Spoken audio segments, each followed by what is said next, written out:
Ryan! Kung ito ang Wigo na binabalak mo bilhin o nabili mo na, meron tayong 10 things na malamang hindi mo alam tungkol sa Wigo dito sa Pilipinas. Siyempre sa Pilipinas kasi andito tayo. Na dito sinabi ko kung ano ang mga interesting facts tungkol sa kotse na to. By the way, hindi pare-parehas ang specs ng Wigo sa bawat bansa. Kaya kung hindi mo pa to napapanood, panoorin mo na kasi pang Pilipinas talaga yan. Kung napansin mo, meron na tayong channel membership dito sa YouTube. Sana support mo ako dito para tuloy-tuloy ang mga interesting facts, what to do para sa mga new car owners, pagtatama ng mga maling tinuturo online, at mga informative contents natin. Tapos, ang mga live stream natin ngayon will be for members only. Kaya please, show support and join our little community.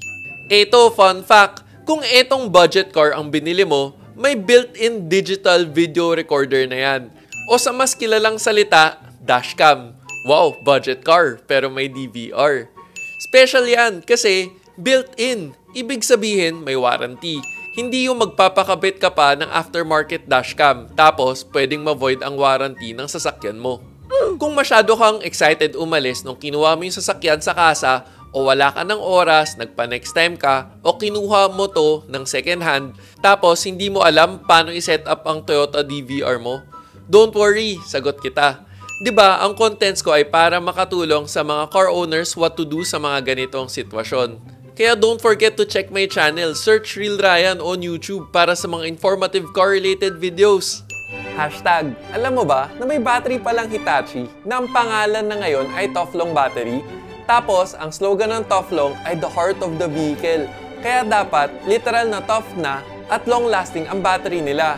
Mga Japanese talaga, masyadong literal. At ito rin ay ginagamit na OEM battery ng mga Japanese car brands. JDM, number 1. Ganito lang kabilis mag-set up ng iyong Toyota DVR para sa Toyota Wigo. By the way, baka hindi mo alam lahat ng kotse may kasamang owner's manual. Ito, specifically para sa digital video recorder set. Bakit may set pa? Parang ang pangit pakinggan, napaset ako dito ah. Basically kasi, kaya ka may dashcam or ang pinaka-importanteng function ng DVR ay para ma-record ang mga pangyayari, mapa-aksidente or comedy na masasagap ng camera. May kopya ka. Dati, ang mga dashcam, via SD card mo lang makukuha ang files. Ngayon, may connectivity apps na rin, kaya pwede mo nang ma-access gamit ang cellphone. Mas seamless na ang ownership experience ng may dashcam. Siyempre, mapa-Android at iOS yan. At ito ang step-by-step instruction paano i-set up ang Toyota DVR ng Toyota Wigo mo. Buksan ang manual. Sa first page, andyan ang QR code. Ito para sa iOS users, ito naman para sa Android. Scan mo lang yan. Marami pang nakasulat, pero self-explanatory na to. Sure naman kasi kapag may mga ganitong QR code, may kailangan kang i-download na app. Alam ko, marami dyan magsasabi na keso nawala ng manual, hindi makita, kaya nga nagtatanong. Kaya kung wala ka na nito, search mo na lang sa App Store, TMP DVR2. Kapag sinearch mo ang Toyota DVR, may 2 DVR apps na lalabas dito.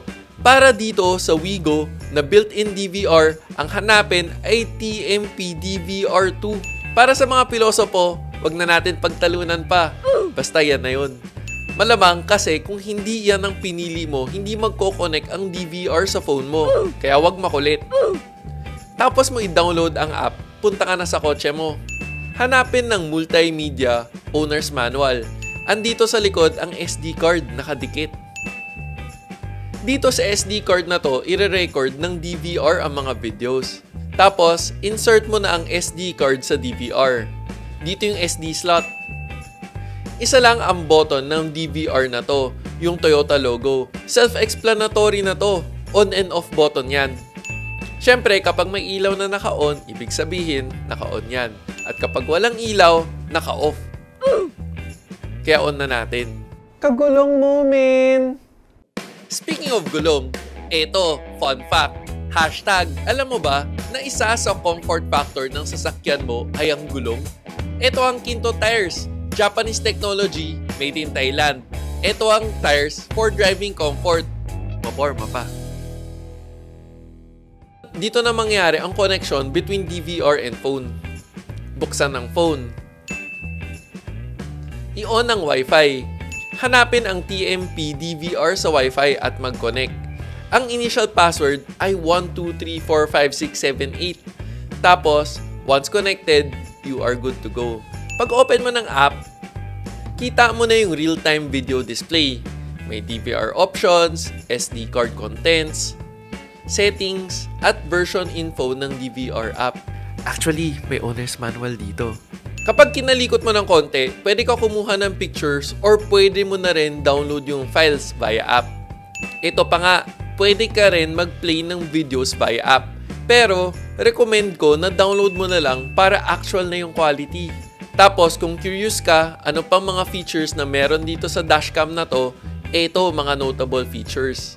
4K na ang resolution at may emergency recording. Kapag nakaramdam siya ng collision, automatic na mag-record siya. Kahit nakapatay yung sasakyan. Every time mag-on ka ng sasakyan, automatic na rin ang DVR mag-o-open. Kapag blinking ang ilaw, recording yan. At pagpatay mo ng makina, mag-record pa rin to up to a certain point. Note ko na rin pala na sa settings, maganda na i-on mo ang may audio. Sana, sa episode na to, mas na-appreciate mo ang DVR ng Toyota Wigo at natulungan kita mag-set up ng DVR mo sa Toyota Wigo. Kung nakadagdag info tong episode na to sa'yo, don't forget to like the video at kung hindi ka pa nakasubscribe, baka naman para parating kang updated sa mga relevant car-related videos. Sana nakatulong. Guys, eto may nakita ko sa troubleshooting guide. Malamang magagamit mo to. Ito yung kapag ayaw mag-connect ng phone via Wi-Fi.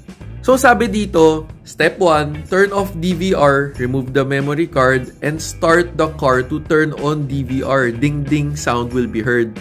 More or less, ang ibig sabihin yan, mag-reset yung DVR mismo. Tapos, dito naman sa number 2, sabi, gumamit daw ng cellphone para i-connect ang DVR WLAN via Wi-Fi. Enter the main page, tapos sa mobile app, click settings, confirm to restore default settings. In short, back to factory default yan. Tapos dito sa number 3 naman, turn off the power of the DVR. Insert the SD card into the DVR slot. So ibabalik mo na yung SD card. Then start and confirm that the DVR makes a ding-ding sound. Ibig sabihin na connected na ulit yung DVR sa phone mo. O teka, pag may nakalimutan man ako, comment down below. This is me, Real Ryan, bringing you real talk, real experiences, and real reviews. Don't forget to subscribe, like, and click the notification bell. Thank you for watching. Peace.